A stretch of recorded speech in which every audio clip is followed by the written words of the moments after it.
Hey, it's Matteo here, and this is something that I want to show you guys that if I had the resources, the capital, the gear, and the location to do this effectively, this is something I think would work really well to get documentation of this elusive hominid. So, a lot of this kind of highlights tactics and strategies that I used to have the interactions. I'm going to go over them first, and then you go further into what could be done that I think would have a very high success rate in being able to document these hominids. So one of the first things I think that we need to address is that these hominids, known as Sasquatch or Bigfoot or the North American hominid, are very curious. That's something that's allowed them to be really, really effective in their environment. Because they're curious, like us, they are able to explore and expand and adapt. So that curiosity allows them to adapt, allows them to be able to perceive the world in a much better way, to be aware. Even though curiosity is one of their greatest strengths, it's also one of their greatest weaknesses that's going to help us out. And so check this out. So basically, imagine this whole thing here is like a mountain slope going up, and these waterways are coming from the mountains. Just to give you an idea. So basically, the way I set my system up, my Jeep would be where this camp is, right? And there's a canyon that comes through here that forces the animals to come right through this area down into the more open spaces to graze by the waterways. And obviously, this is where I also had my first experience nearby this area. So I placed myself here and to wait 3 months for them to come through, which ended up working in my favor. So one of the main points, the reason I did this is because I wanted an egress route to escape in case things went bad. So here you can see like the camp, right? Like let's say you're mobile, you can just get out of there. And I could drive here every day because it's a relatively close drive from the city, which is important because in order to be successful, you have to be consistent. In order to be consistent, it has to be close by. There has to be incentive to go there. So those are the main pieces needed for success: is consistency and location. Now, how I also set it up was naturally animals were going to come through this section, right? So they're naturally going to come through. There's a lot of animal trails, stuff like that coming through, and the terrain incentivizes this type of behavior and movement through this environment. So understanding this created a perfect location in my assumption that they'd also be using it to hunt the deer and come through, or the game or animals, whatever circumstances you may have. So that ended up being effective because they had now an avenues of approach, which meant that they had a lot of cover concealment through the terrain, through the trees, the vegetation, to come up to me. And because of the way the terrain and the environment was set up, as you can see here, similarly, they can, if they want to approach me, they can only come to this section right here. So that made my life a lot better because that meant I had an idea of which route they were taking to get to me. Okay? And also, which made me feel a lot more comfortable, is I could just leave right away if something went wrong. Because I was in the Jeep and I had all this open space behind me. So the assumption was, and for the most part it did work, they stuck to their tree line up here. So I'm not surrounded by trees, which I don't suggest unless you feel really comfortable if you're wanting close interactions. And I had a way to get out of there just in case things went bad or I got scared or you name it, And I knew which route they were going to approach me from, which made me feel a lot more comfortable and have an idea how to set up and have an idea where to expect them from. And it worked because obviously they came through these bushes and these trees and got as close as they could to the Jeep while still staying in the brush and trees. Okay, so I just want to point out that these pieces worked because of the way the terrain was set up, and because I went there over and over enough for them to come through and get comfortable with interacting with me. Okay?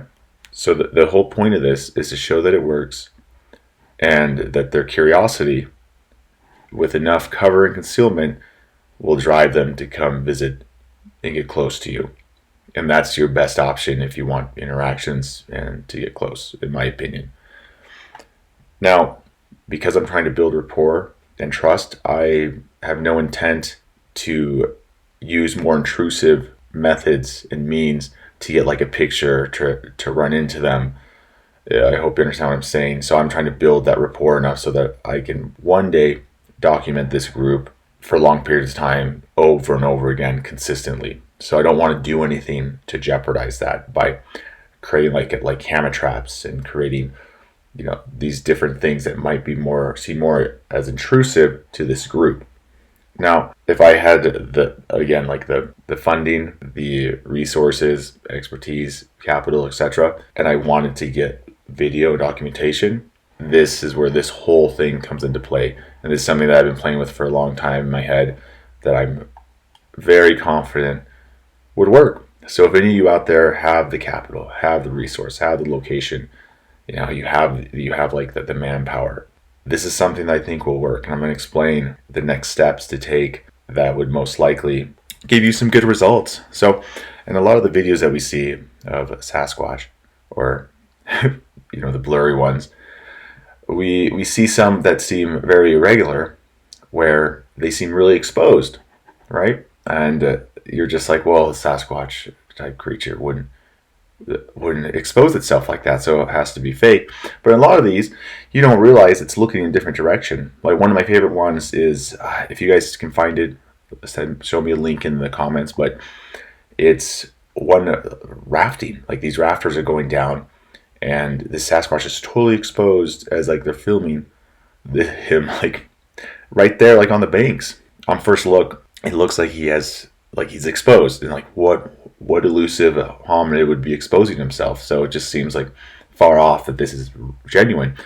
But then when you realize and look at the context of the video, in front of this raft, down the river further, there's another raft, and there's these thick brush and bushes right between him, this creature, and that raft. And basically, he is very, very well concealed to that raft in front of him. And because the water's loud, it looks like he just did not notice the other raft coming right behind him that happened to be filming, and he was totally exposed. And that's how we got that blurry picture of him just standing there, looking like he wasn't like he wasn't hiding at all, but he was. He was certainly hiding from the raft in front of him. And we hear stories about this a lot, where they're being well concealed from another party or group or something else, and that's when they get seen. Okay, so that's important to note. So understanding this can help us out in creating almost like an artificial environment per se. And I know I'm going to use a lot of military terms here that don't necessarily, may not be like the best word use, but basically it's what I know. And so we're going to basically be creating artificial avenues of approach and egress routes, and basically creating like a kill zone or at an ambush point. But basically, instead of using a gun, we're going to be using a camera, thermals, you name it. So something we do in the military when we're setting up an ambush is we will create avenues of approach or incentivize the ones that are already naturally there. And avenues of approach, basically what that is the most likely route that your enemy or thing or whatever it is going to approach you. Okay? So in this case, like you go to the land and you survey it and you find the best routes that are going to bring whatever it is you're hunting, what that enemy is going to use. In this case, obviously it's not an enemy, it's Sasquatch, and we know it likes to use cover and concealment. So those are the routes that we're going to look for. Okay? And you have to do this in advance. So this is a long project. So what you're going to do is you're going to find ones that looks like it would use the most, and incentivize, give it more cover concealments coming up to the area and plenty of places for it to run away. So you want to make it look very appealing to come in to this funnel that comes down to, in this case, you're going to have a camp set up because that's going to be your bait, people, curiosity. You're playing on their curiosity and interest.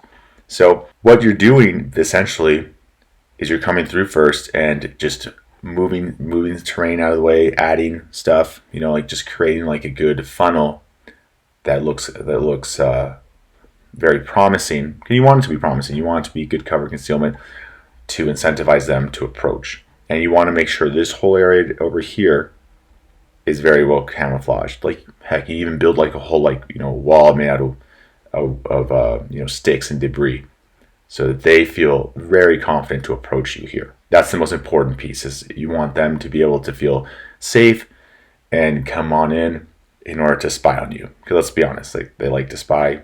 My personal name for them are creepers, because they creep up on you and start messing with you. But that's like their MO. That's something we know that they do. Something that's been replicated over and over again. And so now you're taking it to the next level and tactically and strategically create an environment that, based on what we understand, will incentivize them to come over to you. Now, it's not done here.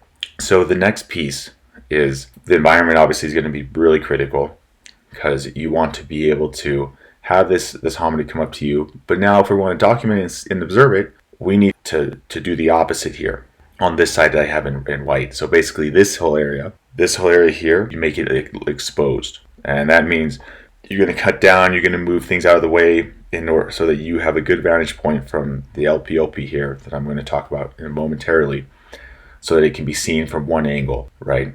So it's exposed on this side, which is okay because your main focus is going to be right here. That's going to be very cover concealed. So these are the decoys basically for this photo ambush or video ambush, however you want to call it. And basically you're just going to come through and you're going to just, like I said before, just take things and open them up so that they can be visually much easier seen from another angle. And in this case, we have it in this other tree line across the way from like these grasslands and like this waterways and stuff like that. So basically over here, you're going to have a concealed position. And this is almost like an L-shaped ambush type system that obviously you're using in this case just to take photographs and more recon. But it's the same type of strategy that's applying. And basically what's going to happen here is these people, I'd recommend at least two, because it gets really boring when you're waiting, because they're basically going to be standing post waiting for this to occur. But they're going to be able to have a good visual sight right here to where we want the hominid to come into and spy on the camp. And that's going to be essential, because that's going to be the location where you're going to be able to get what you're looking for, right? You're trying to get some good, consistent like photos, video, etc. And if you're lucky and you do this long enough, they'll probably start coming around during the day if they feel safe enough to have cover concealment, and you're doing enough interesting things to grab their attention. Now, obviously, in this scenario, because it is uphill, the wind's most likely, for the most part, going to be going this way, from up to down, or like north to south, which should give you the cover from the wind that you need if you're set up here. But obviously, every situation terrain is going to dictate that. There's also a lot of factors that are unknown, and there's a lot of variables. For example, they could come in this direction, find your outpost, and then just avoid you completely. There is a portion of this that depends on luck. And then the rest of it depends on incentivizing the environment, and what you're doing here should draw these hominids in. And so this is a very basic creation and illustration.